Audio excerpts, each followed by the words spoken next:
Bonjour à tous, bienvenue au Palace. Je suis Grégory, je suis très content d'être là avec Mathieu. On va revenir sur toi évidemment, parce que tu es là pour un peu nous raconter comment Open Classroom, que tu as cofondé, travaille un peu sa stratégie RH. C'est un peu le fil rouge qu'on va essayer de tracer ensemble. Donc ravi, merci d'avoir accepté l'invitation. Peut-être tu peux dire deux mots sur Open Classroom. En fait, on a la chance de t'avoir, mais aussi en fait d'avoir tes équipes depuis quelques mois maintenant, puisque dans votre implantation hors territoire parisien, vous avez choisi de venir également à Nantes. Donc, bref, peut-être tu peux nous redire deux mots, Mathieu, sur Open Classroom. Bien sûr, merci pour l'intro et merci pour l'invitation. Effectivement, on est implanté à Nantes depuis peu ici. On a une petite partie de l'équipe qui habite Nantes en fait. Et c'est nos premiers bureaux hors Paris en France. On en a aussi à Londres et à New York. En fait, on a 4 bureaux. Londres, Nantes, Paris et New York. Donc, Open Classrooms est une entreprise à mission, dont la mission est de rendre l'éducation accessible. Je commence toujours par ça parce que ça résume les grandes lignes de ce qu'on fait et aussi de ce qu'on ne fait pas. On est une entreprise à mission au sens de la loi Pacte, donc il y a un cadre légal pour ça. Mais on avait déjà défini une mission des années avant que la loi Pacte existe et que la notion d'entreprise à mission existe. Et concrètement, qu'est-ce qu'on fait? On est une école en ligne, verticalement intégrée. On forme les gens aux métiers du numérique, les métiers impactés par le numérique. Donc on fait des formations diplômantes, dont le diplôme est reconnu par l'État, sur des métiers comme développeur web, designer, commercial, data scientist, data analyst, marketing, etc. Enfin, on a une cinquantaine de formations diplômantes en français et en anglais. Qui peuvent démarrer à tout moment de l'année, dont la durée est flexible en fonction de la vitesse d'avancement aussi des individus. Et on fait aussi bien ce qu'on appelle du reskilling que de l'upskilling. Donc reskilling, c'est en gros, vous prenez vos compétences et vous les changez, et vous travaillez sur un nouveau métier. Donc on fait notamment des changements de carrière. Des gens, une grande majorité des gens qui viennent se former chez nous ont entre 30 et 40 ans maintenant. Et après un nouveau métier change complètement de domaine. Hein. Ils pouvaient être dans le domaine de la bouche et se retrouver à apprendre le métier de commercial ou de formateur, enseignant aussi, c'est des formations qu'on a. Voilà, donc on fait ces formations-là entièrement en ligne et c'est une nouvelle méthode pédagogique qu'on a développée au fil des années.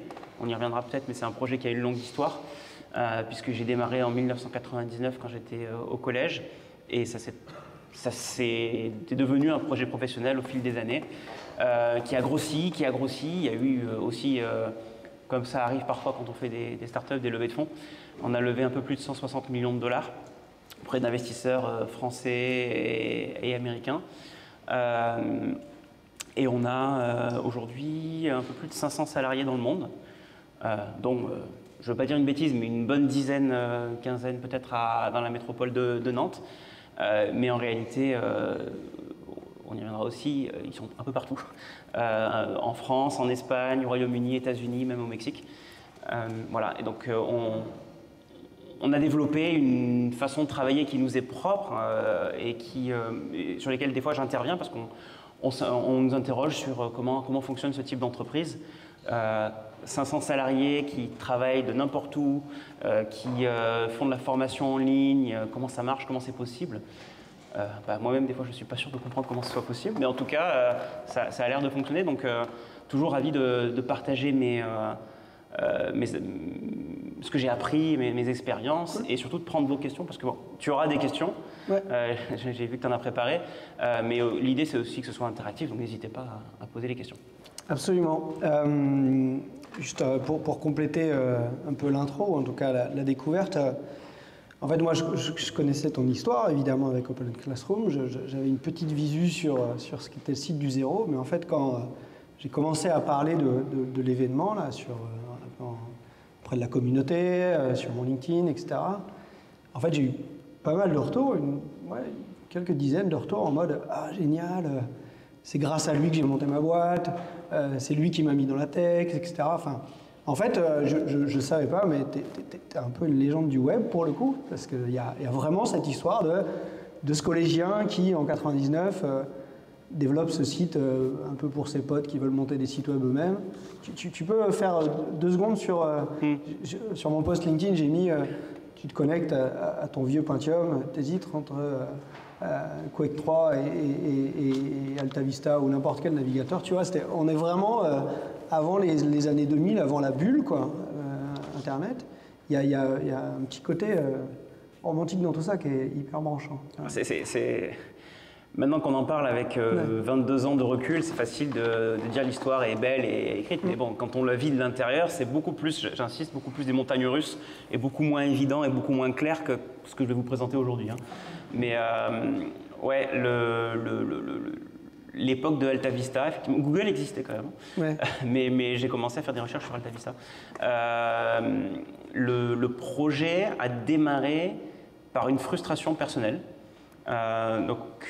Moi, je suis originaire d'Avignon et je voulais apprendre à créer des sites web. J'avais un ordinateur à la maison depuis quelques temps. On rappelle, tu avais 13 ans. Hein. J'avais 13 ans, ouais. Et j'avais 1 heure d'Internet par mois, ce qui était le grand luxe quand même. 1 heure par mois, ça coûtait cher. Et voilà, et donc je pouvais me connecter, je voyais des sites web et je trouvais que c'était intéressant. Alors, comme beaucoup de gens, j'ai fait clic droit, afficher la source. Je disais, ah, c'est trop bien, comment ils font, ça a l'air super compliqué. Et donc, j'ai voulu apprendre. Alors, évidemment, apprendre à faire des sites web, à l'époque, le premier réflexe, c'est pas d'aller apprendre en ligne, c'est d'aller à la bibliothèque, à la librairie et d'aller acheter un livre sur ça, parce que c'était le seul moyen. On n'avait pas assez de temps avec 1 heure d'Internet. Donc, je suis allé à la Fnac d'Avignon et je suis allé chercher un livre pour débutants en informatique, en création de sites web. Et la frustration, en fait, démarre de ce jour-là, vraiment, je m'en souviens bien. C'est que tous les bouquins étaient pour des professionnels du numérique. Ils exigeaient 3, 4, 5 ans d'expérience dans le numérique. Moi, j'avais 13 ans et j'avais moins de 3 ans d'expérience. Enfin, j'avais rien, quoi. Déjà, qu'est-ce que tu faisais à la Fnac tout seul à 13 ans, quoi? Ça va. Je pense que ma mère était pas loin. Okay. Mais non, on se baladait. Et c'est vrai que moi, en tant que geek qui se respecte, le seul point vraiment un peu geek qu'il y avait dans la région, c'était la Fnac. Hein. Qui vendait des livres, mais aussi quelques ordinateurs et tout, bien sûr. Et donc, aucun livre pour débutants. Et je me suis dit, c'est fou quand même. Et ça m'a énervé. Je me suis senti un peu rejeté, un peu genre, c'est un truc de grand, et toi, retourne jouer, c'est pas pour toi, quoi. Et ça m'a énervé, pour être clair. Et je me suis dit, c'est pas possible. Donc, j'ai pris quand même un de ces bouquins. Je me le suis fait offrir à Noël 98, j'ai retrouvé la photo récemment où je déballe le cadeau, je savais ce que c'était, un bouquin de HTML4. Et j'ai appris avec ce bouquin, j'ai lu, et j'ai trouvé que j'arrivais à apprendre quand même, mais des fois l'auteur, je ne sais pas si vous avez des profs, j'ai plein de bons profs, mais des profs des fois qui font presque exprès de rendre une chose un peu plus compliquée que ce qu'elles auraient dû être, parce que c'est le prof, ils ont galéré pour en arriver là, donc il faut montrer que c'est un peu difficile. Et j'avais le sentiment que des fois que l'auteur faisait ça. Très concrètement, comment ça se matérialisait, c'était des mots qu'il employait, qui étaient pour moi des mots inconnus, qu'il ne définissait pas, ou alors qu'il définissait 100 pages plus loin. Et ça a été quelque chose d'assez... pourquoi tu me fais ça, en fait? Tu me détestes, hein. Et donc, je me suis dit, il y a moyen de faire mieux, donc je vais réécrire ce bouquin de la façon dont j'aurais aimé l'apprendre. Et c'est là où j'ai l'habitude de dire que je commençais à devenir schizophrène, parce que j'ai réécrit le bouquin pour moi, mais mon moi d'il y a 3-4 mois qui commençait à apprendre. Je lui ai dit, Mathieu, voilà ce qu'il faut que tu saches. Donc, il y avait un dialogue dans l'écriture du cours que j'ai fait, et j'ai voulu le rendre très accessible, très simple, drôle ou léger en tout cas, parce que je ne voyais pas pourquoi ce serait chiant. Ma première idée, ça a été en fait de le proposer à un éditeur pour publier un bouquin. Et après, je me suis rappelé que j'avais 13 ans et que personne ne me prendrait au sérieux et que je venais d'apprendre à créer des sites web. Donc, je me suis dit, je vais faire un site web pour expliquer aux autres comment faire des sites web. Et c'est comme ça que le projet, qui s'est appelé dès le départ, quasiment dès le départ, Site du Zéro, et dont le nom est connu de pas mal de gens qui ont appris les métiers de développeur. Qui a déjà navigué sur le Site du Zéro? Ouais, d'accord. Ah oui, quand même. Ouais. Ok. Bon. Salut. Salut, c'est Mathieu. Voilà, et donc j'ai créé ce premier cours sur le Site du Zéro, et j'ai eu la chance de découvrir très tôt dans ma vie que j'avais 3 passions, et je pouvais les merger ensemble. C'était l'écriture, la pédagogie et la création numérique, la programmation, de façon générale. Et donc j'ai fait des cours pour débutants sur sur le numérique. Donc, premier cours de HTML, puis d'autres sur d'autres langages de programmation, même sur la création numérique un cours qui a beaucoup marché, c'était des cartes de jeux vidéo pour Half-Life et Counter-Strike. Je jouais pas mal à l'époque, j'étais très mauvais, mais j'aimais montrer aux autres comment faire des mondes. C'est un peu l'équivalent de Minecraft à l'époque en fait. Hein. Okay. C'est l'ancêtre de Minecraft. Ça s'appelait Worldcraft d'ailleurs, donc le nom était assez proche. Voilà, et puis ensuite bouche à oreille, et je m'en suis occupé pendant mes années collège, lycée, école d'ingé, en mode soirée, week-end, jusqu'à ce que ça me prenne tellement de temps que je faisais que ça et que j'en pouvais plus et que j'ai failli arrêter complètement. Où je me suis dit j'y vais all-in et poker, je fonce et je passe tout mon temps dessus. Okay. Voilà. Et c'est là que c'est devenu une entreprise qui est devenue Open Classrooms. Donc Open Classrooms, c'est en fait juste le nouveau nom du site du zéro qui a évolué ces années. Très bien, super histoire. Juste pour l'histoire, la pédagogie, là, celle que tu désignais, c'est-à-dire cette schizophrénie resimplifiée, tu as l'impression qu'elle a toujours une vérité en fait dans ce que vous faites avec Open Classroom aujourd'hui? Est-ce que cette pédagogie initiale que tu as un peu défrichée, est-ce qu'elle a toujours une vérité? Quand tu dis une vérité, est-ce qu'elle existe toujours? Ouais. Est-ce que tu vois, c'est toujours une source d'inspiration quelque part? Enfin, ouais. Eh ben, oui, c'est quelque chose qui évolue, c'est quelque chose qui est vivant. Moi-même, j'écris plus du tout de la même façon que j'écrivais quand j'avais 13 ans. Je suis retombé sur les cours que j'ai écrits, les tout premiers. Je vais être franc, je trouve ça ridicule. Je me suis dit, putain, ah ouais, je sentais que j'étais jeune et fou, et maintenant je suis peut-être devenu vieux et con, mais en tout cas, il y avait une énergie très forte. Mais c'est juste que la réponse à un moment donné, pour une entreprise, pour un projet, n'est pas forcément une réponse pour toute la vie. Donc j'accepte que ça évolue, comme le style peut-être d'un groupe de musique. On dit, ah, il a changé, etc. Oui, mais il a le droit aussi d'évoluer, de changer, de tester de nouvelles choses. Donc, il y a des choses qui ont changé évidemment dans le style, peut-être un peu moins foufou, mais toujours dans l'accessibilité, dans le côté sympa, dans le côté un peu drôle. Moi, j'ai gardé ça et je fais en sorte de le partager, de le diffuser aux équipes. Alors maintenant, c'est devenu grand, donc ça me dépasse à certains niveaux parce que c'est... Il y a des gens dont le métier chez Open Classrooms est littéralement d'établir les règles pédagogiques des cours, donc ils définissent le cadre pédagogique, et même pas de les faire les cours, mais juste de dire à quoi ressemble un cours sur Open Classrooms. Donc moi, j'ai plus un rôle général de guide et d'inspiration pour ça, mais j'accepte aussi que chaque auteur de cours est différent, chacun a son propre style. Par contre, on retrouve ces dimensions initiales dans, la mission de la boîte, rendre l'éducation accessible, ça vient de cette frustration que le cours n'était pas accessible. Et donc, pourquoi la boîte vise en particulier des gens qui n'ont pas accès à la formation, qui sont des demandeurs d'emploi ou qui sont des gens qui sont un peu délaissés pour compte? C'est parce que à l'origine, j'avais cette frustration et que voilà, l'identité s'est construite comme ça. Et dans le style des cours, pareil, on a gardé pas mal de choses, mais il y a plein de nouvelles choses qui sont en train de se créer que je ne pouvais pas imaginer à l'époque. Ok, top. Là, moi, ce que je comprends et ce qu'on peut percevoir d'Open Classrooms, j'entends bien que tu dis le S, donc il faut que j'essaye de bien le faire. Ah, mais ça, c'est la grande erreur.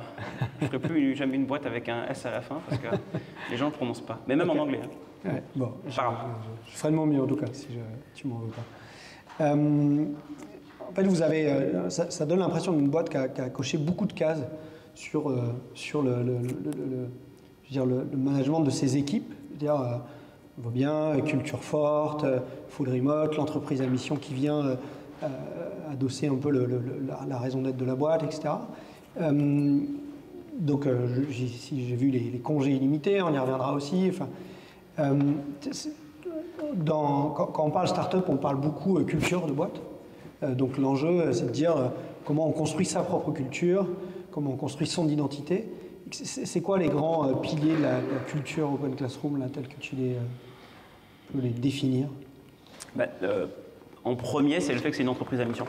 Je pense que c'est le premier truc qu'il faut rappeler, c'est que c'est un peu le noyau, c'est le truc qui chapeaute et qui tient l'ensemble. Il n'y a rien qui tient s'il n'y a pas la mission. Et la mission, pour être clair, on ne l'a pas définie dès le premier jour, en 99 ou même 2007, quand on a créé officiellement la boîte. C'est arrivé plutôt vers 2013, donc c'est quand même longtemps avant la loi Pacte. Ouais, sachant qu'il y a l'entreprise à mission au sens statutaire, et il y a la mission. La mission. la raison d'être. La raison d'être, exactement. Et ça, on l'a défini il y a quand même de nombreuses années et ça, on n'a jamais eu besoin de le changer. Et on a même dit dès le départ, c'est lifetime, c'est un truc pour l'histoire de la boîte. Ça c'est bien un truc qui ne change pas, c'est rendre l'éducation accessible. On est là pour ça. Après, c'est très vaste, rendre l'éducation accessible. Vous pouvez faire 1 million de choses dedans, mais déjà, rien que définir ça en 3-4 mots, c'était super important parce que c'est la glue qui tient l'ensemble, qui tient la maison, qui fait venir aussi les gens, qui fait que les gens rejoignent Open Classroom, c'est parce que c'est une entreprise à mission et que c'est vécu de l'intérieur et que c'est pas du bullshit, genre on a fait du social washing et on dit qu'on fait ça. Non, c'est vraiment, on essaye vraiment, alors on n'est peut-être pas toujours très bon, on se plante avec tout, mais on essaye vraiment de rendre l'éducation accessible. Et ce besoin de sens, il est très vrai sur les nouvelles générations, mais il est quand même global dans toute la société. C'est un truc super important. J'entends en premier lieu des raisons pour lesquelles les gens nous rejoignent, c'est d'abord ils viennent pour la mission et après ils découvrent l'équipe et ils restent pour l'équipe. Ils restent pour la qualité des gens, la qualité des compétences et du travail en commun et de ce qui se passe dans la boîte. Mais la mission, je dirais, c'est le premier truc absolument indispensable. Et après, on a défini d'autres choses. Et comment elle infuse dans la culture, cette mission? C'est quoi les grands... Alors, déjà, elle est écrite à l'entrée des bureaux, mais Make Education Accessible. Ouais. Mais voilà, c'est pareil, c'est comme les valeurs, il ne suffit pas de l'écrire. Il faut vraiment que ce soit vécu, il ne faut pas que... Et donc ça, c'est un truc, déjà, juste on le répète tout le temps. Je trouve que quand la boîte grossit en particulier, les évidences n'en sont pas. Et il faut répéter à tout le monde, en continu, que c'est vraiment ça. Et c'est juste trop important parce qu'il y a des fois des gens qui viennent me voir qui me disent « Mathieu, est-ce que c'est vraiment la mission de la boîte ?» C'est toujours « Non, oui, c'est vraiment… on essaye vraiment… Pourquoi? Qu'est-ce qui te fait te poser cette question ?» Et là, tu creuses et tu vois « Ah, bah alors là, il y a cette situation-là et je trouve qu'on n'a pas été bon ou on s'est un peu laissé aller, peut-être, voilà. » Donc c'est un débat permanent, hein, c'est pas parfait, mais ça sert de guide, c'est un peu le guide moral et ça nous aide à nous recentrer. Ça ne nous empêche pas de faire des erreurs, loin de là, mais ça guide des décisions super importantes. Donc ça, c'est un travail du quotidien et de répétition, et ça aide concrètement à prendre des décisions ou à ne pas en prendre. J'ai des exemples concrets pour illustrer. Pour le Make Education Accessible, typiquement, dans l'histoire d'une boîte, en fait, le problème, quand on crée une boîte, c'est pas tant de ne pas avoir assez d'opportunités, c'est d'en avoir trop ou trop diversifié. Et donc, du coup, tu fais plein de choses. Donc, du coup, tu te perds, il n'y a pas de noyau et tu ne peux pas factoriser ce que tu fais au sens mathématique. Tu ne peux pas créer un produit, tu deviens une société de service. C'est très bien et je n'ai rien contre, mais simplement, ce n'est pas la même histoire. Et nous, on essaye très fort d'être une société de produits. Et donc, on a eu des opportunités de gens qui sont venus nous voir en disant « On trouve que les cours que vous faites sont bien. On aimerait bien que vous fassiez un cours pour notre comité de direction, par exemple, sur la data. » Et on fait « Ouais, très bien, ok, mais par contre, nous, le but, c'est de rendre l'éducation accessible. Donc, si on crée un cours, même si vous nous payez et qu'il est accessible pour 15 personnes, on n'est pas aligné avec la mission. » Et alors ça, c'était très bizarre. C'était il y a plus de 5 ans déjà. Il y avait des gens, des boîtes assez grosses, qui venaient avec un chèque de pas loin d'1 million d'euros, ce qui pour nous était déjà à l'époque phénoménal, pour faire des cours pour eux. Donc on pouvait gagner de l'argent. Les commerciaux, ils avaient aussi envie de signer le deal. Mais on s'est posé la question, est-ce que ça rend l'éducation accessible? Et la réponse, pour là, c'était facile. Et on a eu des cas plus difficiles. La réponse était non. La réponse était non parce que le contrat verrouillait en fait l'accessibilité du contenu. Donc, on a décidé de ne pas le faire. Et c'était très, très étonnant de voir la réaction aussi qu'on avait en face. Parce que les gens me disaient, mais vous refusez un contrat, en fait. On vous donne de l'argent, faites-le. Et on dit, non, on ne peut pas. On ne sait pas faire, ce n'est pas nous. Et donc, on a dit deux possibilités. Soit vous voulez vraiment un cours privé pour vous. On connaît des boîtes qui font des créations de cours en ligne. Donc, on peut vous proposer des boîtes qui font ça. Ou, très bien, vous le faites. On a effectivement besoin de l'argent pour le créer, et donc vous nous payez. Mais le cours sera public, y compris pour la concurrence. Okay. Et on a eu des histoires comme ça où soit les gens nous ont dit vous êtes fous, et je vais effectivement aller voir ailleurs. Et très bien, mais en fait, on n'a pas perdu de temps, peut-être perdu de l'argent, mais en tout cas, c'était dur hein, de perdre de l'argent, entre guillemets.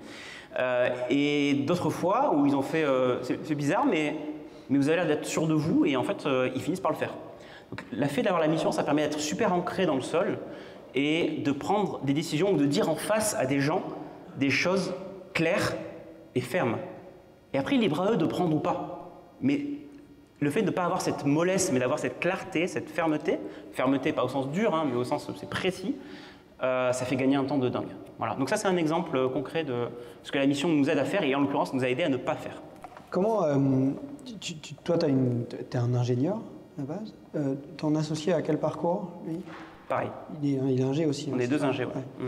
On a eu récemment un débat sur justement, finalement, presque quelque part la trop grande prédominance des entrepreneurs plutôt business et pas suffisamment d'entrepreneurs ingénieurs. Est-ce que tu définis une culture, est-ce qu'il y a une culture d'ingénieur auprès d'Open Classroom? Enfin, comment cette boîte dirigée par deux ingés, qu'est-ce que ça transmet ou qu'est-ce que ça met en place? Tu parlais de la culture produit. Je pense que c'est énorme en fait. C'est pas pour dire que c'est bien, hein, c'est juste que l'impact d'avoir deux ingés fondateurs, ça effectivement, ça infuse énormément de choses dans la boîte. La façon ingénieure de concevoir, c'est que moi je fais des schémas partout, même dans ma tête, dans les cours, j'ai besoin de structurer et de relier les idées, c'est ma façon de penser. Et donc quand je te parle de mission, je dis ok, la mission c'est tout en haut. Après j'ai vision, c'est l'implémentation à court moyen terme. Ensuite j'ai valeur, c'est les piliers qui soutiennent la vision. Donc j'ai un lien, j'ai une sorte de flux en fait. Et ça se transmet dans la boîte, dans la façon de faire. Je pense que ça transmet aussi la notion de boîte produit. Quand tu as deux ingés, ils ont envie de factoriser. Nous, on est des fous de la factorisation. On veut que ça se recentre. Alors, on a le droit de s'éparpiller un peu, mais toujours, il faut que ça recentre. On est là pour construire dans la durée. On est là pour monter quelque chose de durable qui est plus grand que nous et qui nous dépasse et qui a plus d'impact que ce qu'on aurait pu l'imaginer. Et pour ça, il faut construire des fondations. Il faut une vision, au moins en partie ingénieure. Et voilà, donc c'est pour ça que la culture... notamment produit de la boîte est assez forte et que quand on fait des choses, on essaye toujours d'être précis, carré, etc. Alors c'est une façon de penser, je ne suis pas en train de dire que c'est la meilleure façon de penser, mais c'est juste, c'est nous et ça se ressent et je commence à comprendre seulement après des années que ça change effectivement un petit peu la façon de faire de la boîte. Je rouvre parce que le débat, c'est de considérer que si on regarde, ne serait-ce que les GAFAM en fait, il n'y a que des ingés à la tête des grosses boîtes de la tech mondiale, en fait, la plupart. Ouais. Enfin, pour les GAFAM, c'est vrai à 100%. Et que justement cet équilibre entre le business et la tech, en fait, ça ne crée pas les mêmes boîtes, quoi. Concrètement, ça ne crée pas les mêmes boîtes. Pour moi, il y a une question peut-être de durabilité. C'est important en tout cas que dans les fondateurs ou dans le comité de direction, il y a vraiment un poids ingénieur fort quand même, parce que dans le monde dans lequel on est, comprendre le numérique, comprendre les implications de ce qu'on fait, ça fait toute la différence. Comprendre que je sais pas, la cybersécurité, c'est pas juste t'achètes des ressources de cybersécurité, c'est une démarche globale, etc. Comprendre que construire un produit, ça veut dire ça, que le temps de développement, c'est long, mais si on le fait bien, ça permet d'éviter de passer son temps à corriger des bugs, etc. Enfin, c'est des choses qu'on a appris d'ailleurs dans la douleur. C'est plein de micro-détails, mais qui font une différence, je pense, énorme à la fin. C'est ce qui permet de faire une boîte qui crève des plafonds de verre. Sinon, je pense qu'on peut avoir plus de mal, si on n'a pas cette dimension ingénieur forte dans le management, ou dans les fondateurs, ça peut faire des boîtes qui ont du mal à passer le cliquet parce qu'elles ne bénéficient pas de la compréhension de ce que le numérique peut faire pour elles. Qui porte, il y a un CTO dans l'organisation Open Classroom? Oui, d'ailleurs le seul qui habite à Paris. Toute la C-Team, tous les top managers sont... Moi, j'habite à Aix-en-Provence. Okay.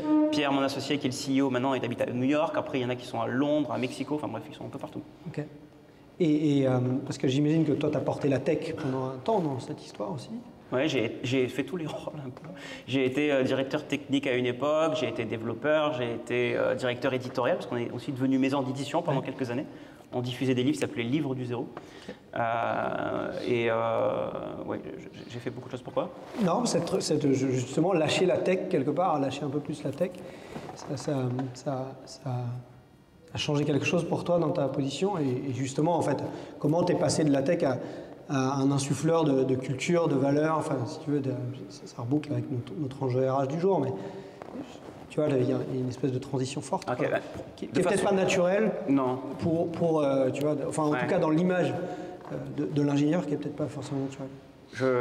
Effectivement, j'ai fait beaucoup de rôles et les transitions ont été globalement assez progressives, globalement.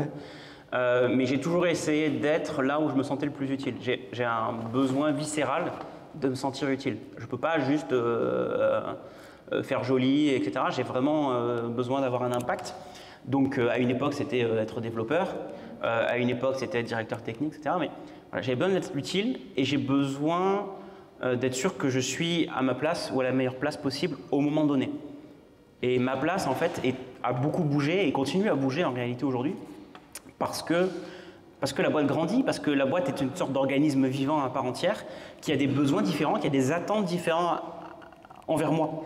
C'est bizarre à dire, hein, mais là, je considère la boîte presque comme un organisme vivant et donc qui a besoin d'une forme d'attention, mais aussi, voilà, des fois pour servir la boîte, il faut faire un rôle différent.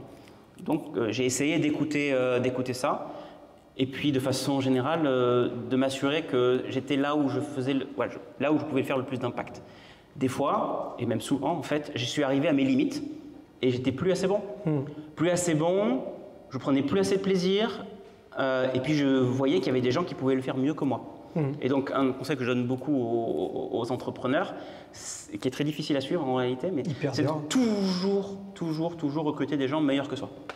Alors ça fait toujours peur, on se dit on va se faire remplacer par ces personnes-là, mais en fait c'est comme ça qu'on apprend. C'est comme ça que la boîte devient meilleure. Si tu nivelles par le bas, tu vas difficilement aller loin. Donc une de mes préoccupations, pour ne pas dire obsession, c'est de recruter, de trouver des gens qui m'épatent. Pour moi, c'est le premier truc, c'est que j'apprenne de ces gens-là. Et donc voilà, pour le CTO, ça a été le cas. Ça a été quelqu'un où je me suis dit, bah écoute, il est bon à ça, il est bon à ça, il est bon à ça, il est meilleur que moi à ça. Très bien, qu'il fasse CTO et très bien. Et moi, je trouverai autre chose à faire. Et c'était un chemin où tu disais que c'était une transition progressive finalement, mais en tout cas, tu l'avais intégré comme une étape normale. Plus ou moins facile selon les périodes. Ouais. Pour être franc, des fois c'est naturel et très fluide, des fois c'est un peu plus rapide, voire un peu plus brutal parce qu'il faut changer, parce qu'il se passe un truc. C'est variable, mais c'est clair que d'un point de vue personnel, ça impose de se questionner, de se dire mais qu'est-ce que je vaux au final, parce qu'en vrai, plein de fois je me dis je suis nul. En fait, plus je vois des gens brillants, plus je prends conscience de mon incompétence. Et je ne peux pas être compétent à tout, c'est bon, il faut lâcher du lest. Mais je découvre des gens qui savent vachement bien faire ceci, cela, et j'essaye modestement d'attraper un petit peu ce qu'ils savent faire, parce que ça m'aide, parce que je relie un peu les points, mais je comprends la diversité, la densité, la profondeur de compétences de certaines personnes. Tu ne peux pas être compétent de partout. D'ailleurs, pour ça qu'on parle de T-shaped skills, les compétences en forme de T, c'est tu as une vue un peu globale, latérale sur pas mal de domaines, et il y a une zone où tu choisis de te spécialiser, c'est la barre verticale du T. C'est pour ça que par exemple dans le développement, il y a des développeurs, mais en général, tu finis par être développeur front-end, voire développeur front-end de React, etc. parce que c'est déjà assez compliqué comme ça. Donc voilà, moi plus le temps passe, plus je me dis en fait, l'avantage au départ, c'est que j'étais un peu jeune et fou et je pensais que je savais tout. Et en fait, plus le temps passe, plus je réalise que qu'il y a énormément de compétences dans le monde et que c'est impossible de toutes les avoir et qu'il faut juste mettre les meilleurs là où ils peuvent avoir le plus d'impact. On va considérer qu'il n'y a personne d'Open Classroom ici, là, dans la salle. Il y en a un ? Il y en a un ? Ouais, peut-être pas. Ok, d'accord. Ça t'arrive de te sentir dépassé par ta boîte, tu vois, 500 personnes, des bureaux dans le monde, tu vois, il y a un truc où de temps en temps tu... Mais je pense que j'ai toujours été continuellement dépassé par la boîte. Ok. Toujours. C'est un peu une course de fond où la boîte court, voire court de plus en plus vite, et toi, tu apprends à la suivre. Tu apprends à être à l'endroit où il faut. Donc oui, dépasser, que c'est plus grand que moi, ça fait un moment. C'est pas de là on est 500, mais en termes de nombre de personnes, même à 50, des fois je me disais c'est fou et c'est incroyable. Et donc je le vis comme une expérience de vie. C'est incroyable à tous les moments. Après, libre à moi de trouver là où j'ai le plus d'impact. En ce moment, par exemple, je suis en train de me dire, tiens, ça fait longtemps que je n'ai pas écrit des cours et j'ai envie de revenir un peu à la base et j'ai envie de réécrire des cours. Et Et si je peux le faire, bah, j'ai une chance inouïe, j'adore ça. Là, aujourd'hui, ton impact, ton job le plus opérationnel, comment tu le définirais? Alors, il est de plus en plus stratégique, mais je travaille en proximité assez forte avec la CPO, Chief Product Officer, et évidemment Pierre, mon associé, le CEO. Et je travaille sur l'innovation, ce qui signifie CIO, Chief Innovation Officer. C'est la roadmap de long terme. Et donc, je prépare des documents de synthèse, des pistes, pour dire qu'est-ce qu'on peut faire demain pour dépasser telle et telle problématique. Récemment, c'était, tiens, Open Classrooms a un réseau de 3000 mentors, c'est super. Qu'est-ce qu'on peut faire maintenant pour que ça tienne, que ça fonctionne, que ça passe à l'échelle? Quelles sont les alternatives aussi qu'on a pour soutenir les mentors dans leur travail, pour éviter les travails répétitifs, pour optimiser tout ça? En ce moment, j'écris sur la qualité dans l'éducation. Qu'est-ce que c'est un produit éducatif de qualité? Quels sont les frameworks qui existent dans le monde? Comment Open Classroom se positionne aujourd'hui par rapport à ça? Quelles sont les métriques à suivre pour s'assurer que quand on donne les compétences et qu'on délivre des diplômes, en fait, les gens ont vraiment les compétences. Et donc, je me creuse pas mal les méninges. Donc, c'est moins opérationnel, c'est vrai, mais c'est juste parce que c'est comme ça. Parce que la boîte a moins besoin de moi pour ça, elle a moins besoin de moi pour développer. Et elle a plus besoin de moi pour tracer la route, inspirer, parler avec les équipes, planter les graines et surtout être patient. Parce qu'il faut beaucoup de patience. Les choses mettent du temps aussi à se déployer. Un bon produit, c'est quelque chose où il faut, malheureusement, on est impatient, mais il faut beaucoup de patience. Parce que pour le faire bien, c'est du craftsmanship. C'est vraiment, il faut avoir une vision, il faut savoir s'y tenir. Et d'ailleurs, une de nos 4 valeurs chez Open Classroom, c'est We Persist. C'est vraiment, on insiste, on persiste, parce qu'on sait que ça ne se fait pas en claquant des doigts. Et c'est très vrai dans le domaine de l'éducation. Dans le domaine de l'éducation, ce n'est pas un truc où vous faites, vous vous retournez, vous gagnez des millions d'un coup et vous avez un impact immédiat. Non, il faut être patient. L'éducation, c'est un truc quand même qui demande du temps. Et donc, une de nos 4 valeurs, We Persist, aussi nous aide à nous recentrer en disant, c'est pas grave, on n'y est pas encore arrivé, ça fait 2 ans qu'on en parle, c'est peut-être chiant, mais on insiste, on va y arriver. Et mon expérience me montre que j'avais raison de persister. Est-ce que tu peux nous redire les 3 autres histoires-là? We care, c'est en anglais. We care, we tell it as it is, we dare et we persist. Donc il y a un lien entre toutes. We care, c'est l'attention qu'on porte à nos étudiants, à laisser personne au bord de la route, c'est rendre l'éducation accessible, c'est se soucier d'eux. Ça vaut aussi en interne par rapport aux salariés évidemment, pour rejoindre la discussion d'aujourd'hui. Mais le pendant de tout ça, c'est we tell it as it is, c'est pas un monde de bisounours non plus. Il faut pouvoir dire les choses, et notamment les choses qui ne vont pas, le dire avec tout à fait respect et tout, mais il faut être capable de soulever le tapis et dire là, il est en train de se passer ça dans la boîte, c'est moche, parlons-en, essayons de faire quelque chose. Moi, ma plus grande peur, c'est qu'il se passe des choses pas bien dans la boîte sans qu'on l'ait vraiment designé ou voulu, tu vois, et que je sois pas au courant et que je les découvre quand c'est trop gros et que ça explose. Et en fait, plus la boîte grossit, plus ça arrive, pour être clair. C'est un peu inévitable, je veux juste que ce soit pas trop gros. Donc c'est ça, we care, but we tell it as it is.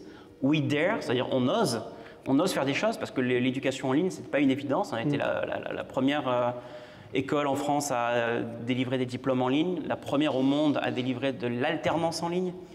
Donc c'est des concepts qui sont nouveaux, donc il faut pas avoir peur d'oser. Et comme oser, c'est souvent prendre des risques et se planter, il faut aussi persister. Voilà, donc oui, persiste. Ok, trop cool. Je peux faire une petite pause. Est-ce qu'il y a quelqu'un qui a une question intermédiaire, un truc? J'ai d'autres questions, donc si vous vous sentez... Vas-y. Sur les formateurs, vas-y, t'en fais. Est-ce que les auteurs de formation, est-ce qu'ils sont salariés? Est-ce que c'est un réseau de formateurs? Est-ce qu'ils sont indépendants? Comment ça fonctionne? Bonne question. On a un peu tout essayé. Donc la question c'est, pour ceux qui n'ont peut-être pas entendu, comment fonctionnent les formateurs, les profs en fait? Est-ce qu'ils sont salariés? Est-ce que c'est un réseau? Comment ça marche? On a tout essayé. Et la formule sur laquelle on est aujourd'hui est, je pense, vraiment la bonne réponse, en tout cas, qu'on avait besoin de trouver. On a essayé de salarier des profs, et c'était bien, mais ça passait pas très bien à l'échelle. Mais on en a fait, et d'ailleurs moi-même je suis en quelque sorte un prof salarié. Et on en a eu quelques-uns. On a essayé de faire des partenariats avec des écoles et universités en prenant des gens du métier, de profs à l'école et leur faire des cours en ligne, mais ils n'avaient pas l'habitude de ça et ça prenait beaucoup d'énergie et la qualité était souvent hétérogène. Ce qui se passe aujourd'hui, pour répondre rapidement maintenant, c'est qu'on a une équipe pédagogique qui est assez grosse, alors j'ai oublié, mais il doit être bien 70 ou... Enfin, c'est un gros morceau de la boîte. L'équipe Learning. Et en réalité, à l'intérieur, il n'y a pas vraiment de profs, mais il y a des spécialistes de la pédagogie, ce qu'on appelle des instructional designers, donc ingénieurs pédagogiques. C'est un métier, et d'ailleurs, c'est une formation sur Open Classrooms. Et d'ailleurs, on a des alternants ingénieurs pédagogiques qu'on a embauchés chez Open Classrooms, qui suivent une formation Open Classrooms aussi. Donc, on a beaucoup d'ingénieurs pédagogiques. On a des multimédia motion designers qui s'occupent de la partie vidéo, et on a des responsables aussi du curriculum et de l'accréditation dans ces équipes. Donc, l'expertise métier existe, mais auprès des gens qui s'occupent des curriculums. Typiquement, le responsable de la section cybersécurité est quelqu'un du domaine de la cybersécurité, qui est un crack dans le domaine, mais ce n'est pas lui qui va faire les cours. Il va chapeauter les compétences, etc. Et il y a des gens qui vont piloter les gens qui vont faire les cours. Et les gens qui font les cours, que vous trouvez, d'ailleurs tous les cours, j'ai oublié de le préciser, depuis le premier jour sur Open Classrooms, sont gratuits. On a plus de 600 cours, ils sont libres sous licence Creative Commons by SA. Donc c'est une particularité d'Open Classroom, c'est qu'on ne vend pas les cours, on vend la formation et donc le diplôme avec le mentor. Donc voilà, on va chercher des experts, des gens passionnés du domaine, pas forcément des gens qui ont déjà enseigné, mais des gens qui ont vraiment cette passion et on les teste tous un par un. On fait d'ailleurs du media training systématiquement, donc devant la caméra, parce qu'ils doivent passer à un certain niveau pour ça. Et ensuite, ils sont coachés par les instructional designers pour faire le cours. Donc, l'instructional designer ne connaît pas le domaine, mais sait qu'un bon cours sur Open Classroom, c'est 2 parties, 3 parties, qu'il faut que les compétences soient reliées, que la taille, c'est ça, que la façon de parler, c'est ça. Donc, on parlait du style un peu. Ben là, c'est eux qui sont les relais de ça. Et ces gens-là donc, sont des prestataires qu'on paye ou on leur achète la création de la formation. Ça, c'est une partie de la réponse, parce que la deuxième partie, pour nous, un prof, c'est autant les gens qui créent les cours et qui apparaissent sur les cours que les mentors. On a un peu découpé le métier de prof en deux, en quelque sorte. Et les mentors, ce sont des gens du métier qui font le métier au quotidien. Si tu vas faire une formation de data scientist, tu auras un data scientist de métier toutes les semaines, en privé, par visioconférence sur Open Classrooms. Donc là, évidemment, pareil, ils sont payés, ce sont des prestataires. Ils sont entre 2500 et au moins 3000, je crois, dans le monde aujourd'hui, en français et en anglais. Et ils suivent une formation Open Classrooms pour devenir mentor. C'est-à-dire qu'on les coach sur c'est quoi l'approche, qu'est-ce qu'on attend de vous en tant que mentor Open Classrooms. Voilà comment ça marche. Tu disais que vous avez du coup un Chief Innovation Officer et une Chief Product Officer. Et vous avez une roadmap pour résoudre les gros problèmes à long terme de l'innovation. Oui. Et le roadmap produit. Oui. Comment est-ce que vous réconciliez ça? Et est-ce que j'imagine que vous bossez avec des personnes? Oui. Tout à fait. Et c'est ma question. La question, c'est comment est-ce qu'on concilie la roadmap long terme avec la roadmap court-moyen terme. Long terme, c'est moi. Court-moyen terme, c'est CPO. Et la réponse, c'est que je ne fais pas de roadmap. Je ne fais pas de roadmap parce que j'ai un peu testé de faire une roadmap, mais en fait, je me rends compte que ça crée plus de confusion et de problématiques. C'est-à-dire que du coup, ça se collisionne un peu. Même si je dis explicitement que c'est une vision long terme, exprimer que c'est une roadmap, en fait, fait que les équipes sont parfois plus perturbées qu'autre chose. Ils disent, mais qu'est-ce qui est vrai, etc. Qui est-ce que je dois croire? Donc, non, la réponse est, tu crois à la CPO, qui travaille avec toutes les équipes PM, etc. sur la roadmap. Mais moi, en fait, je crée les documents de support qui, derrière, influencent les PM, la CPO, qui vont, du coup, intégrer ça dans la vision, voilà. Donc je suis encore plus long terme et c'est pour ça qu'il faut être extrêmement patient, ce qui est très frustrant aussi des fois pour moi parce que j'aime bien faire des choses, j'aime bien mettre les mains dans le cambouis en tant qu'entrepreneur. Donc c'est un truc que j'apprends à faire. Et pour compenser mon envie de mettre les mains dans le cambouis, je vais peut-être me remettre à faire des cours, peut-être à temps partiel aussi parce que j'aime ça. Mais la vraie valeur, elle est là, elle est dans la communication que je fais auprès des PM, auprès de même plus largement des équipes learning et autres, pour dire voilà où on en est, voilà les pistes qu'on a pour améliorer la qualité de notre pédagogie, pour être plus rapide et plus efficace. Quelles sont les métriques qu'on veut voir? Voilà. Moi, ma problématique en ce moment, c'est typiquement de diffuser les student outcomes, c'est-à-dire que deviennent nos étudiants en fin de formation. Les écoles sont souvent pas incentivées sur ça, elles se contentent d'amener les gens à un diplôme. Nous, plus important que le diplôme, on veut qu'ils aient un emploi qui les paye bien. Et donc, voilà, mon Graal, et j'y travaille ardemment, c'est qu'on ait des tableaux de bord pour chaque formation et que tu vois en temps réel le taux d'insertion dans l'emploi des étudiants qui ont fait la formation, le taux de diplomation et le vrai taux, pas un truc triché où j'enlève volontairement des gens parce que ça ne m'arrange pas, etc. Plus le niveau de salaire moyen, l'écart type, etc. Donc un vrai tableau de bord de pilotage, côté ingénieur encore une fois, mais j'ai besoin de ça parce que je crois dans un mouvement qui est en train de se développer qui s'appelle Effective Education. C'est l'éducation qui a un impact, qui est effective. On ne fait pas juste de la formation pour le plaisir de faire de la formation. On veut voir des résultats. On veut du ROI, en fait. Le ROI de la formation. Cool. Je disais, ta transition sur la manière dont toi aussi tu t'es impliqué dans la culture RH, dans la stratégie RH de la boîte. Je disais, vous avez pas mal traversé, on parlait full remote, on parlait congé limité. Est-ce que tu peux nous redessiner un peu le parcours là, de qu'est-ce qui fait les pratiques du recrutement et de la fidélisation chez Open Classroom? Parce qu'en fait, on le sait tous, t'es sur un métier, vous êtes sur des métiers en tension, il y a des talents, on se bat pour les avoir. Tu parlais évidemment de ce socle qui était la mission, qui est en fait un des facteurs clés de l'arrivée des gens. Ouais. Dans tout ce process-là, si on va un peu plus concrètement, c'est quoi les grandes pratiques d'Open Classroom sur ce parcours RH? Alors déjà, il faut préciser qu'il est en construction perpétuelle, il est en construction active.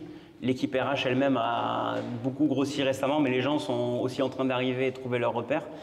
Après, il y a des graines qu'on a lancées assez tôt qui ont permis de mettre en place des éléments de culture. Donc si ta question c'est qu'est-ce qu'il y a, comment ça s'articule, plein de choses, mais des fois c'est ancien, des fois c'est récent. Relativement récent, c'est le remote first, on pourra peut-être y revenir, c'est le côté où on suppose que tout le monde est en télétravail par défaut.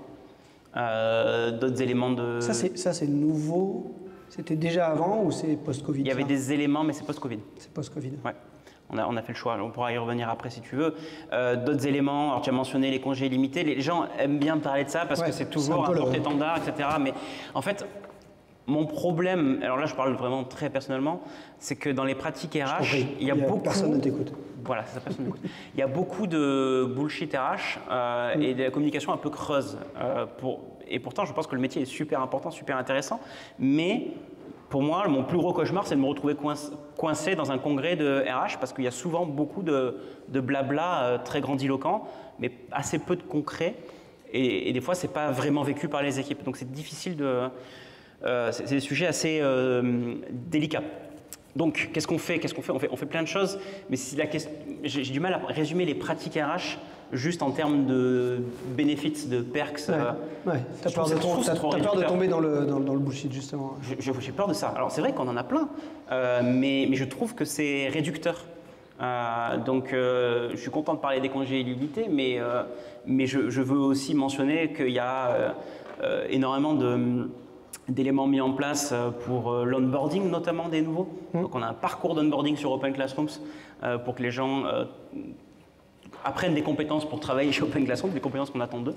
Donc, ça leur permet d'utiliser notre produit, c'est toujours bénéfique. Ils ont un mentor interne. Ça veut dire que c'est vraiment... tu recrutes une compétence développeur. Ouais. Déjà, il est passé par un parcours de recrutement, j'imagine. Oui, bien sûr, il y a tout un truc. Ouais. Et quand il arrive, il se met derrière la plateforme et puis il va suivre des cours. Il a un onboarding local de son équipe, donc les développeurs ont leur propre onboarding, ça je le connais moins dans le détail, mais il y a aussi un onboarding général de la boîte où ils ont un mentor qui est quelqu'un d'une autre équipe qui va les accompagner toutes les semaines en visio parce que c'est souvent à distance quand même, et ils vont réaliser des petits projets pour apprendre à faire des choses. Par exemple, faire un lesson learn, pour nous c'est une pratique. Typiquement, de parler d'un truc qui s'est passé récemment qu'on peut améliorer. Et donc, ils vont devenir leaders d'un lesson learn où ils vont regrouper des gens pour parler en commun de ce qui s'est passé et prendre des actions pour éviter que ça se reproduise. C'est pour que l'entreprise apprenne elle-même. Donc il y a ce parcours d'onboarding, il y a la formation et le plan de développement des salariés pour lequel on est en train activement de travailler, mais là typiquement c'est le genre de truc où on doit accélérer. Tout un tas de choses, après donc je disais remote first, après congé illimité, avec la notion du fait que tu peux prendre autant de congés que tu veux, il faut que tu préviennes suffisamment à l'avance, donc il y a des règles, c'est pas free for all, mais je suis pas là ce matin. Voilà, ça peut pas, voilà. Mais globalement c'est ça, il y a des gens qui vont avoir tendance à user et abuser de la règle, mais c'est souvent une très petite minorité, et le danger auquel font face les boîtes, c'est parce qu'il y a une ou deux personnes qui franchement ont abusé, et c'était pas sérieux. Tu as tendance à enlever la confiance, à dire bon on refait comme avant ou on contrôle tout.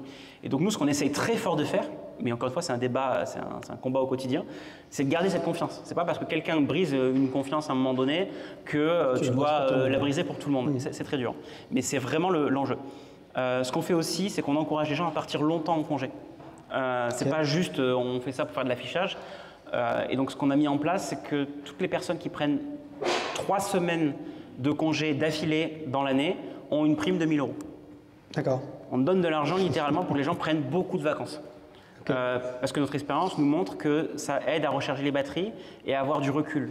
On n'a pas besoin de gens qui, surtout dans les métiers dans lesquels on est, qui travaillent inlassablement tout le jour, parce qu'on devient un peu fou, on devient un peu dératé, on répète trop les choses.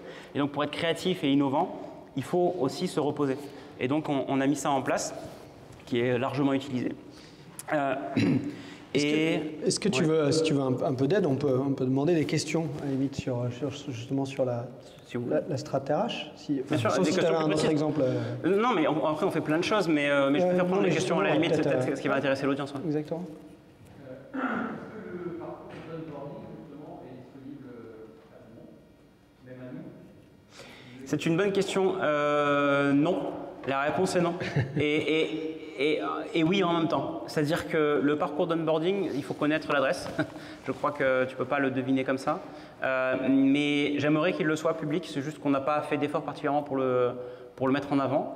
En revanche, on a un cours qui est un cours de support pour ce parcours qui s'appelle How do we work at Open Classrooms, qui lui est public. Donc oui, tu cherches sur Open Classrooms ou sur Google, tu tapes How do we work at Open Classrooms et tu as l'explication de la mission, de la vision, des valeurs, la structure des équipes, les congés illimités, tous ces trucs-là. En fait, on a essayé de le synthétiser dans un cours et ça, c'est public. Ouais. Qu'est-ce que vous mettez en place au jour le jour pour essayer de motiver les équipes qui sont en remote? Est-ce que vous avez vraiment des tableaux avec des objectifs, des choses? Alors, il y a une réponse qui est la réponse au niveau de l'équipe elle-même, donc la petite équipe, qui elle s'organise pour ça et qui a ses propres rituels. Donc ça, on les laisse faire, mais chacun a des besoins différents. Ils vont aussi avoir leur stand-up meeting pour certains. Après, ils ont des fois des moments de pause dans des sortes de cafés virtuels qu'ils prennent tous les jours à telle heure, etc. Ils essayent, pour ceux qui sont dans la même time zone en tout cas. Après, ils ont aussi des événements. Alors, quand c'est en ligne, on fait de l'off-site en ligne. C'est pas l'idéal, honnêtement. Des fois, on aimerait bien plus se voir, mais les conditions font que des fois, on peut pas. Par exemple, là, après-demain, on devait ramener toute l'équipe à Paris, au Cirque Borgmann. On avait prévu pour 500 personnes, et c'était un événement physique, parce que ça aide aussi à créer du lien. Malheureusement, on peut pas le faire. Et donc, on a dû le décaler. Mais la réponse, paradoxalement, du remote, c'est de bien sacraliser les temps où vous vous voyez. Et que ça arrive au moins 2, 3, voire 4 fois dans l'année. Alors ça coûte, mais normalement tu sauves un petit peu d'argent en bureau. Mais voilà, c'est vraiment soit des moments de convivialité, de discussion et pas de travail abrutissant, c'est plus de créativité. Ça aide énormément et notre expérience nous montre que c'est très, très, très apprécié. En fait, la question est plus sur la performance. Comment tu fais pour... Alors, je sais que ce n'est pas le but de votre entreprise, performer à tout prix, mais... Est-ce que vous avez des suivis oui, ok. Statistiques Quelle est la performance? Comment suivre la performance des salariés, c'est ça? Oui. En fait, là, tu me parles en effet de la motivation pour que les équipes restent soudées, etc. Bien sûr. L'idée, c'est plutôt, parce que j'ai plus ou moins cette problématique à beaucoup plus petite échelle, oui. mais pour suivre un peu les performances des personnes qui sont à distance. Et okay. Moi, à titre perso, des fois, quand je suis en remote, je suis beaucoup moins efficace parce que des fois, tu as la flemme. Alors, ok, donc ça dépend des gens, mais suivre la performance des salariés en remote, ça impose déjà d'avoir un goal setting qui est super clair. Donc tout le monde doit avoir des objectifs smart, en tout cas nous c'est comme ça qu'on fonctionne, qui sont cascadés. On utilise Lattice qui est un super outil pour ça. Et c'est partagé, c'est public, donc on voit les goals de tout le monde et on voit le pourcentage d'avancement des goals de tout le monde. En réalité, c'est très transparent de cette façon-là, et ça permet aussi de s'envoyer des coups de pouce, etc. pour se motiver. Mais tu as dit quelque chose avec lequel je suis pas d'accord et je veux le redire assez fort. Tu as dit la performance, c'est pas important pour nous, c'est secondaire. Non, non, la performance, c'est important. Open Classroom, c'est une boîte exigeante. Et j'insiste là-dessus parce que justement, si on veut monter le niveau, si on veut faire des choses extrêmement difficiles qu'on essaie de faire, on ne peut pas se permettre de ne pas être exigeant. Donc, c'est pas parce qu'on essaye de mettre en place toutes ces politiques-là pour faire confiance aux salariés qu'on n'a pas une exigence de ce qu'ils réalisent. Je trouve que c'est extrêmement important. Et à l'inverse, si tu enlèves cette exigence, tu diminues cette exigence, les meilleurs vont partir. Je parle de vécu des fois, il y a des moments où on a un peu baissé les bras, on a un peu laissé tomber, et en fait, c'est les premiers qui partent, c'est les meilleurs. Donc non, il faut piloter la performance, c'est juste que tu ne la fais pas en vérifiant toutes les 5 secondes si la personne n'est pas sur YouTube, sur son ordinateur, tu la laisses s'organiser, en fait, comme tu veux dans la journée. Le deal, c'est, tu fais comme tu veux dans la journée, ce qui compte, c'est qu'à la fin de la semaine, à la fin du mois, tu aies rempli tes objectifs. Et comment est-ce que je peux t'aider et comment est-ce que je peux éviter de t'empêcher d'y arriver, parce que des fois, le rôle du manager, c'est aussi d'éviter de se mettre en milieu du chemin. Mais voilà, la réponse courte, c'est définis les objectifs et demande à la personne qu'est-ce que je peux faire pour t'aider à y parvenir. C'est quoi votre stack outil un peu clé là, dans l'organisation Open Classrooms? Alors, il y a un nombre d'outils absolument phénoménal. C'est un problème chez Open Classrooms. Et s'ils rigolent dans le fond, c'est parce qu'ils sont au courant du problème. Moi, je n'ai pas de problème à avoir des outils SaaS, à les connecter entre eux, etc. Mais quand la boîte grossit, tu as besoin un petit peu de fédérer et d'éviter que ça parte dans tous les sens. Je sais pas, on doit avoir 5 ou 6 outils de sondage, par exemple. Okay. Normalement, tu as peut-être besoin d'un seul, ça suffit. Donc, j'en ai trop. Donc, il faut que je peux te citer plein de trucs, mais dans quel domaine quoi? Dans les RH, dans le développement? Mais tu vois, justement, dans le Remote First, il y a peut-être 2-3 outils un peu clés qui font leur gars. Je vais mentionner Slack et Gmail. Okay. Je vais mentionner un outil qui est sympa et sur lequel je participe souvent, c'est Donut, qui est un plugin de Slack qui permet de connecter aléatoirement toutes les semaines 2 personnes de la boîte pour prendre un café virtuel 30 minutes. C'est con, mais voilà, je suis dessus et des fois, je suis avec des gens que je ne verrai pas dans les bureaux, des gens à qui je ne parlerai pas si on était tout le temps au bureau. Donc, ça m'a permis aussi de découvrir de nouvelles personnes. Donc, Donut, juste un plugin, je crois même qu'il est gratuit, je ne dis pas de bêtises. Slack, qu'est-ce qu'on fait d'autre pour le remote? Après, c'est de la visio, c'est de la diffusion, c'est du partage. Ah oui, on utilise de plus en plus pour faire de l'asynchrone un outil d'enregistrement de vidéo qui s'appelle Loom. Et voilà, quand on doit diffuser des trucs en asynchrone, des fois ça nous sert. Et Notion, j'insiste beaucoup sur Notion, qui est une base de connaissances extrêmement importante pour nous et qui est assez centrale. J'avais demandé sur la documentation, sur la… Notion. Ok, cool. Est-ce que quelqu'un a d'autres questions? Ouais. Au fond, là-bas.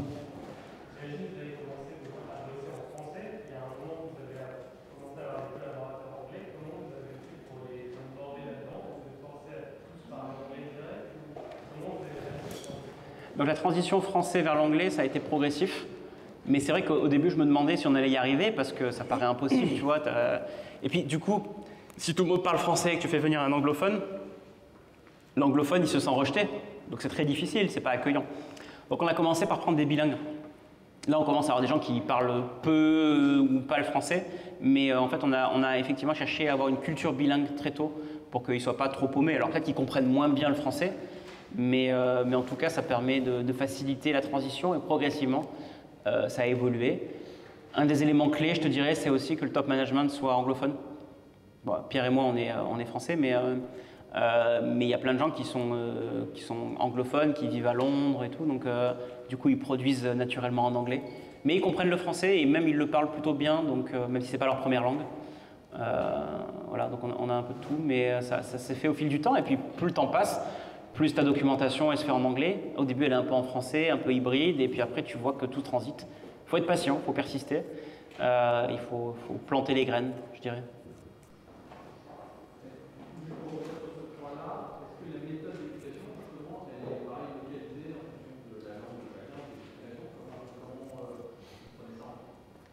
Alors, on ne fait pas juste de la traduction de formation, on s'adapte aussi au domaine, aux attentes, au pays. Donc, c'est la localisation plus largement. C'est pour ça qu'on évite de parler de traduction, parce que ça ne marche pas. Il y a des métiers qui existent en France, comme chef de projet, qui n'existent pas forcément aux États-Unis, typiquement. Ou en tout cas, qui n'utilisent pas les mêmes termes. Donc, c'est un premier gros truc.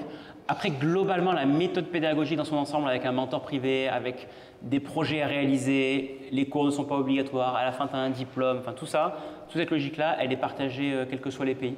On a quand même une forme de truc central. Notre enjeu, c'est pas de l'adapter forcément par pays, mais par individu. C'est-à-dire que c'est l'ultra-personnalisation de la formation. C'est-à-dire que certaines personnes vont être plus à l'aise en groupe ou comme ça, etc. Donc, on essaye d'aller vers un truc un peu plus à la carte qui s'adapte en fonction de tes besoins d'apprentissage. Il y en a qui sont plus confortables pour certains modes de formation que d'autres, c'est tout. Il y a une question là, oui. Générique, votre mission c'est Make Education Accessible. La question qui se pose c'est, et vous parlez des remote first, la question c'est tous ceux qui font toutes les questions d'électronisme. C'est-à-dire ceux qui disent simplement, parce que bon, en gros, je comprends bien que c'est favoriser l'accès à des cours et qui peuvent, en termes de contenu pédagogique intéressant, mais la première question c'est ceux qui n'ont pas un PC, n'ont pas Internet et qui ont quand même besoin potentiellement d'apprendre. Dans quelle mesure est-ce que vous travaillez ou pas sur ça? Je sais que même s'ils n'ont pas la même vision il y a 5 ans, on va travailler sur ce genre de choses. Vous, en gros, vous positionnez tout à ce niveau-là. Ok, donc là ta question c'est quel est le niveau de formation ou d'effort de formation qu'on fait pour ceux qui sont au niveau de l'électronisme, donc au début un petit peu de ces compétences. Alors c'est ça ou ceux qui n'ont pas accès à un ordinateur. Encore plus, ouais. Même accès à des matériels indépendamment de pouvoir. Bien sûr, et qui n'ont pas les moyens d'avoir le matériel. Ouais. Donc c'est un vrai sujet et c'est un vrai débat. Alors pour être très clair et très transparent et très franc, à la base, on ne s'est pas posé ces questions-là. On supposait que les gens avaient un ordinateur et allaient apprendre et ils avaient des bases d'utilisation de l'outil informatique. Même juste des bases, mais des bases. C'est-à-dire qu'on n'est pas sur l'électronisme où je ne sais pas vraiment utiliser une souris ou quoi. Ça marche quand les gens ont un ordinateur et quand ils sont un minimum capables d'aller sur Internet d'eux-mêmes. Plus le temps passe, plus on arrive à ces questions-là. Genre, mais au fait, qu'est-ce qu'on fait pour des gens qui sont encore en dessous de ce niveau? Et on a créé des formations sur le domaine. J'ai oublié, non, c'est plus court, c'est plus concis. S'il y a quelqu'un d'Open Classroom qui se souvient du nom de cette formation, Anne, peut-être? Passeport numérique, merci, j'ai un trou de mémoire, merci. Passeport numérique, où on aide et on forme des gens qui n'ont pas de compétences en informatique en général. Encore, ça suppose qu'ils ont un ordinateur, bien sûr, parce qu'on sait le faire en ligne. Mais du coup, la question qui se pose beaucoup en interne, c'est quel partenariat on peut faire avec des régions, notamment, qui peuvent louer ou carrément donner un ordinateur à des personnes qui n'ont pas les moyens. Donc, c'est des questions sur lesquelles on essaye de travailler, mais qui sont relativement nouvelles et sur lesquelles, pour être clair, on n'est pas encore très bon. Je pense qu'on a du chemin à faire. Est-ce que vous collaborez avec Pix? Avec, pardon? Pix. Polytechnique? Non, Pix, PX, PX. Ah oui, pardon, oui, Pix. Pardon, Pix, j'ai entendu Pix. Oui, peut-être que tu veux prendre la parole, Anne, sur ce sujet, juste parce que c'est celle qui a pas mal travaillé dessus, mais on travaille avec les équipes de Pix depuis le début et effectivement, il y a un lien. Je ne sais plus exactement lequel. Je fais juste un aparté. Je sais qu'il y en a pour qui il est 13h, donc ne vous sentez pas gêné d'évacuer discrètement la salle. Je sais que ça résout. Pour ceux qui veulent rester, vous êtes les bienvenus pour terminer la session de questions-réponses. Enfin, qu'il y en ait quand même quelques-uns qui restent, c'est vraiment ça. Vas-y, peut-être. Oui, non, pour répondre sur Pix, c'est ça qui a posé la question. Sur passeport numérique, on a construit le référentiel de passeport numérique en lien avec le référentiel de Pix, donc c'est le même référentiel. Et les demandeurs d'emploi qui entrent dans ce parcours, qui va maintenant être ouvert à pas uniquement les demandeurs d'emploi, mais À tout le monde, ouais. passent le test Pix au départ pour qu'on évalue leurs compétences en fonction de leurs résultats au test. Donc, s'ils ont moins de 50%, comme le test est en adaptative, s'ils ont moins de 50%, c'est qu'ils ne savent pas se servir d'une souris et d'un ordinateur, ils ne savent pas ouvrir un mail, ils ne peuvent pas suivre une formation à distance. Il faut d'abord une médiation humaine, auquel cas on les renvoie vers un conseiller et on passe sur un autre type de formation. S'ils ont plus de 50% à ce test, et entre 50 et 80%, on leur rajoute Et ils repassent le test PIX à la fin de ce parcours. Et on voit que au début, ils ont alors PIX, c'est un stock de compétences qui augmente d'une fois à l'autre, qui augmente.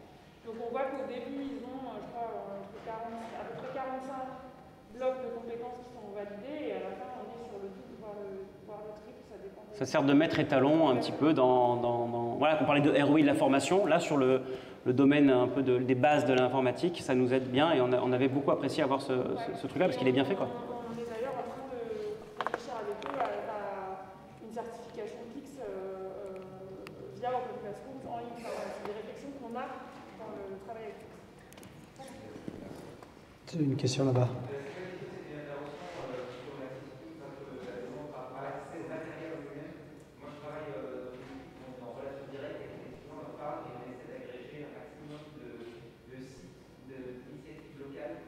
Okay.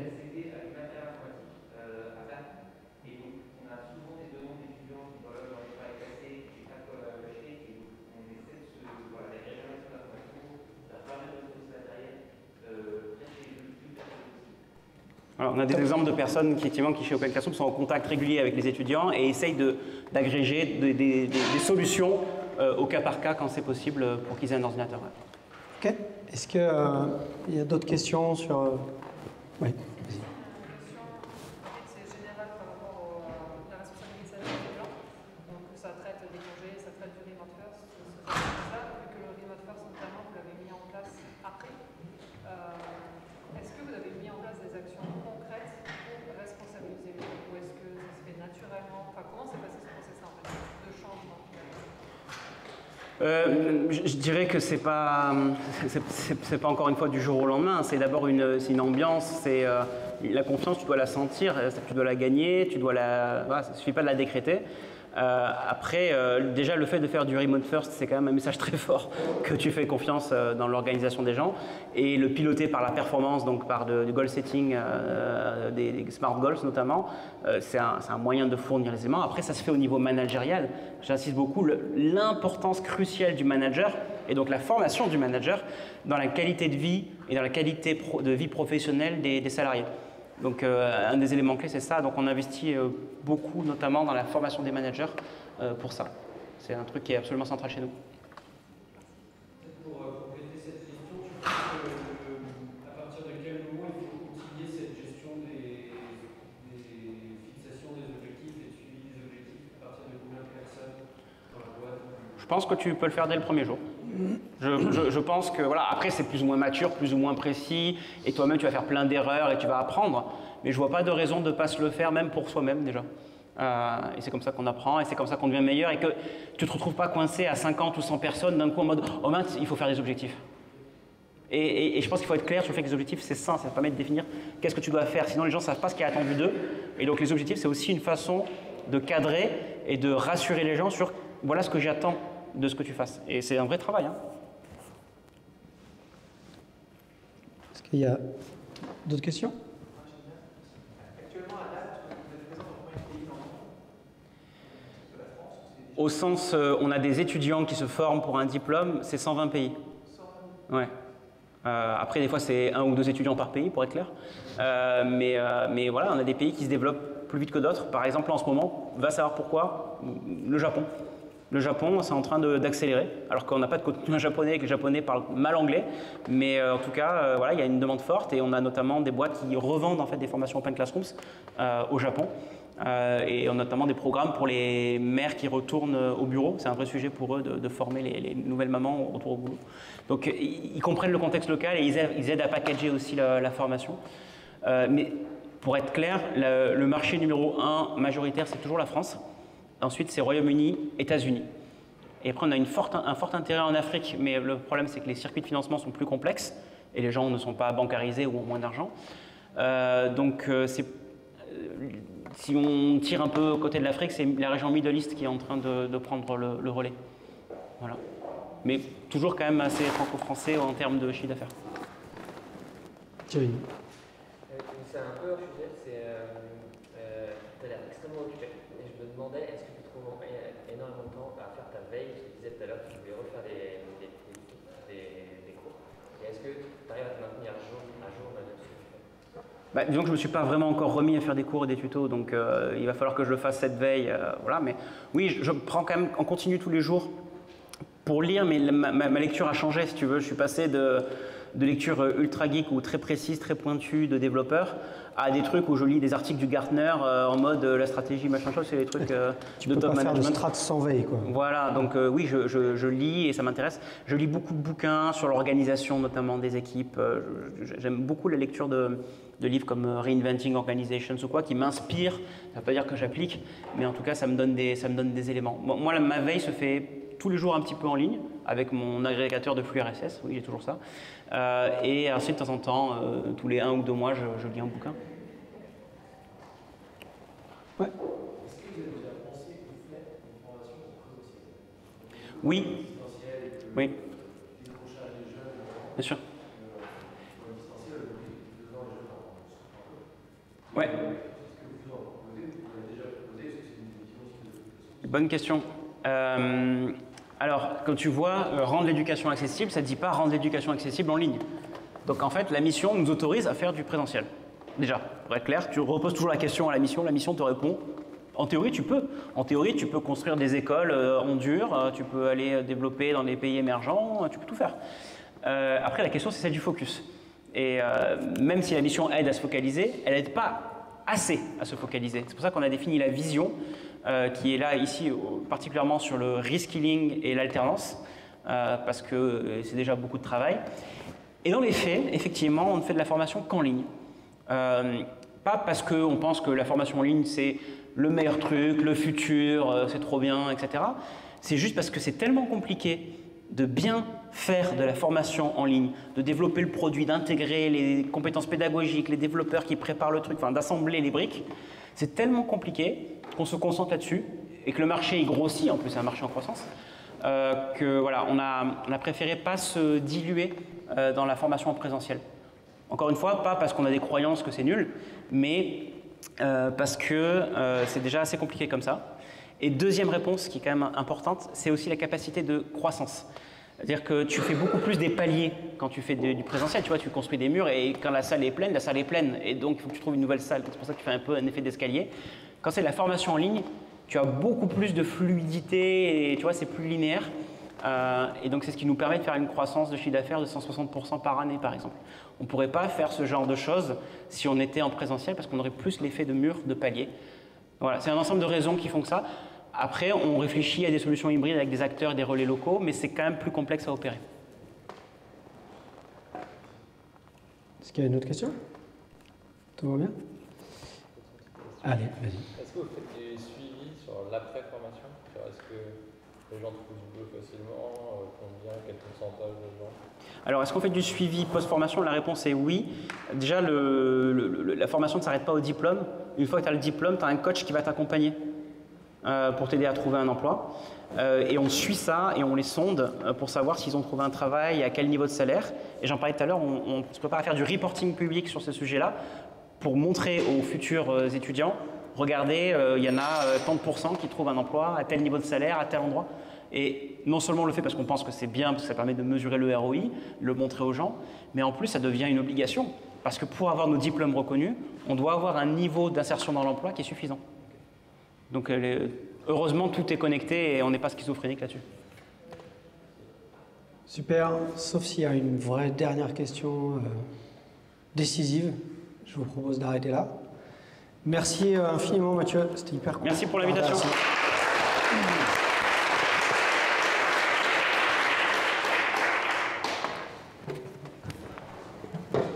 Maintenant c'est l'heure du déj.